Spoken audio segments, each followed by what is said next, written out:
Theodore Robert Cowell nasceu em 24 de novembro de 1946, ele era filho de Eleanor Louise Cowell, de 1924 a 2012, e nasceu no Elizabeth Lund Home for Unwed Mothers, Casa Elizabeth Lund para mães solteiras, em Burlington, Vermont. Ou seja, seu pai nunca foi parte de sua vida, e embora existam várias teorias de quem ele seria, nenhuma foi confirmada até hoje.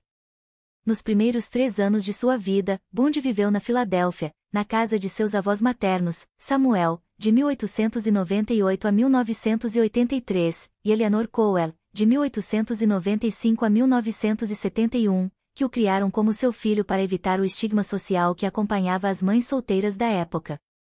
Família, amigos e até mesmo o próprio Bundy achavam que seus avós eram seus pais e que sua mãe era sua irmã mais velha. O futuro assassino acabou descobrindo a verdade eventualmente, embora suas lembranças das circunstâncias variassem de acordo com o depoimento. Ted Bundy herdou o sobrenome do padrasto. Aos 3 anos, Bundy e sua mãe se mudaram da casa de seus avós para Tacoma, Washington. Assim, sua mãe conheceu Johnny Bundy, um cozinheiro de um hospital do exército. Em 1951, eles se casaram, com Johnny adotando Ted e dando a ele seu sobrenome. Assim, a partir daí, o nome de Bundy mudou legalmente de Theodore Robert Cowell para Theodore Robert Bundy, ou simplesmente Ted Bundy. Infelizmente, eles não se deram bem, pois o jovem Bundy sempre quis coisas melhores que seu padrasto não podia pagar.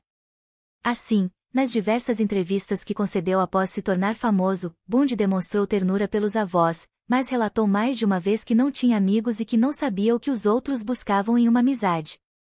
Foi investigado por roubos 2 vezes durante o ensino médio, mas sua ficha foi limpa quando ele alcançou a maioridade.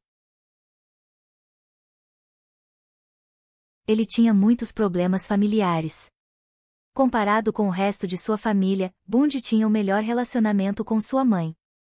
No entanto, Bundy expressou que sempre teve a sensação de não ser amado.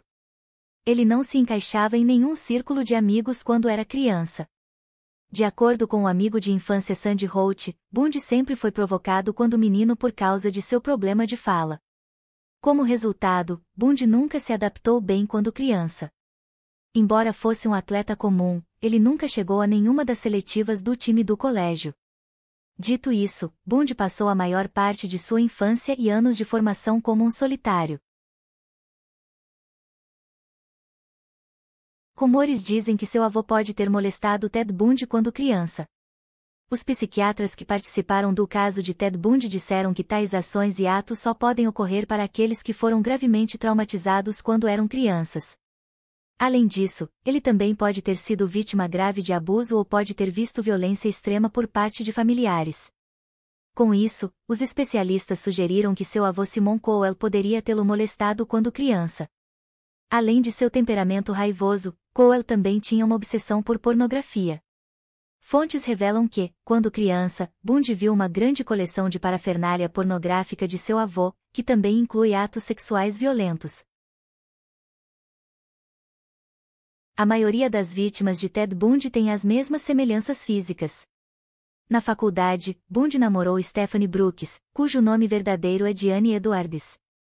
Eles se apaixonaram por um breve período, mas Brooks terminou com ele. Mais tarde, relatos mostram que todas as suas vítimas tinham a mesma aparência física de sua ex-namorada. Tragicamente, todas eram mulheres brancas com idades entre 15 e 25 anos e cabelos castanhos longos, mostrando um possível trauma. Foi em 1974 que meninas começaram a desaparecer dos campings universitários nos estados de Washington e Oregon, região vizinha à casa de Bundy. No outono daquele ano, o jovem resolveu começar a estudar direito na Universidade de Utah e, não por coincidência, diversas estudantes de lá foram sequestradas, abusadas e mortas. Um dos ataques ocorreu contra Carol Darronch, que felizmente conseguiu escapar e contatar a polícia. A estudante deu às autoridades uma descrição do homem, do Volkswagen que ele dirigia e uma amostra de seu sangue que ficou em sua jaqueta durante a luta. Poucas horas após o ataque de Darronch, Debbie Kent, de 17 anos, desapareceu. Ele matou mais de 35 mulheres entre 1974 e 1978. O próprio Bundy disse às autoridades que sua primeira tentativa de sequestro foi em Ocean City, Nova Jersey, em 1969. No entanto, ele não matou ninguém até o ano de 1971 em Seattle. Embora ele tenha admitido ter matado 30 mulheres, relatos mostram que ele pode ter matado pelo menos 90 a 100 mulheres ao longo desses anos. Ao longo de seus julgamentos, Bundy sempre insinuou histórias das mulheres que matou, mas nunca falou dos detalhes. Até hoje, as autoridades ainda não identificaram essas vítimas desconhecidas. Ele era um necrofílico. Em sua admissão aos autores Hugh Ainsworth e Stephen Michaud, Bundy afirmou revisitar os lugares onde guardava os corpos das vítimas.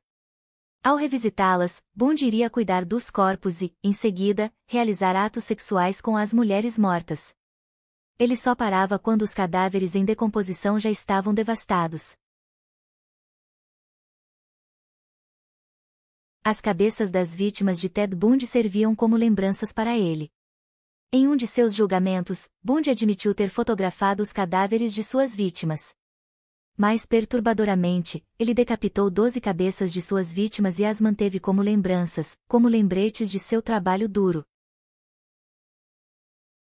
Um Volkswagen Beetle 1968 era o veículo de atração de Ted Bundy. Embora desavisado, Bundy usou um Fusca de Volkswagen modificado para atrair suas vítimas.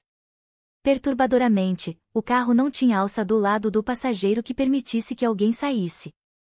Da mesma forma, o banco dianteiro do carro também foi removido. Hoje, o Volkswagen de Bundy está em exibição no Museu do Crime de Alcatraz East.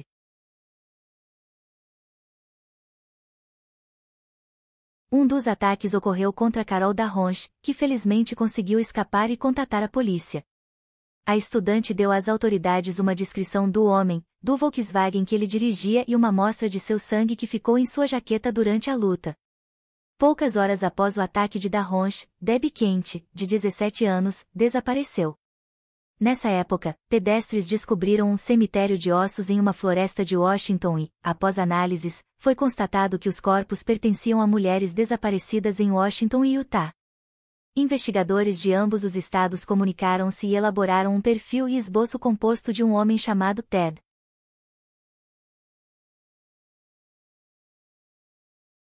A última vítima de Ted Bundy foi uma menina de 12 anos. Em 9 de fevereiro de 1978, Bundy sequestrou e assassinou uma estudante de 12 anos, Kimberly Leach. De acordo com testemunhas, Bundy conduziu a garota em direção ao seu veículo. Após investigação, as autoridades recuperaram o sangue, roupas e fibras da pele da garota em seu carro. Esse terrível assassinato acabou levando-o à cadeira elétrica. Inconsciente do crescente interesse da força policial por ele, Bundy continuou viajando pelos Estados Unidos, seduzindo mulheres e as assassinando. Foi por acidente que, em agosto de 1975, o rapaz foi preso. Ted Bundy foi seu próprio advogado durante seus julgamentos. Embora tenha estudado direito, Bundy não se tornou um advogado licenciado. Apesar disso, ele ainda escolheu representar a si mesmo durante suas provações. Bundy acreditava que seus advogados eram inadequados para o trabalho, pois já estavam convencidos de que ele era culpado. Ele parecia gostar de toda a publicidade e do papel que isso trazia. Até sentiu a emoção de estar lutando por sua vida em um julgamento pela sentença de morte. O que poucos sabem, certamente, o que mais chocou o mundo na época em que Ted Bundy foi condenado à morte pelo assassinato de 36 jovens foi o seguinte: ele era um cara comum. Com olhos azuis e cabelos escuros, o rapaz estava sempre arrumado e esbanjava simpatia. No âmbito profissional, trabalhou em diversos setores, como uma linha telefônica de prevenção ao suicídio e o Comitê Anticrime de Seattle. Ironicamente, um de seus projetos foi uma cartilha de prevenção ao estupro direcionada ao público feminino. No entanto, quando o assunto era amor, também não havia nada que destoasse do convencional. Ted Bundy namorou várias garotas, mas seu grande amor foi Elizabeth Kloepfer. Os dois ficaram juntos por algum tempo e o psicopata atuou como figura paterna para Tina, filha da parceira, até o término do relacionamento.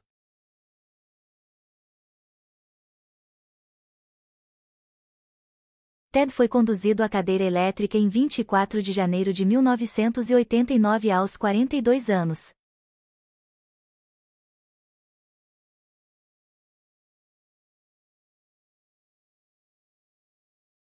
Se gostou, segue a gente e comenta.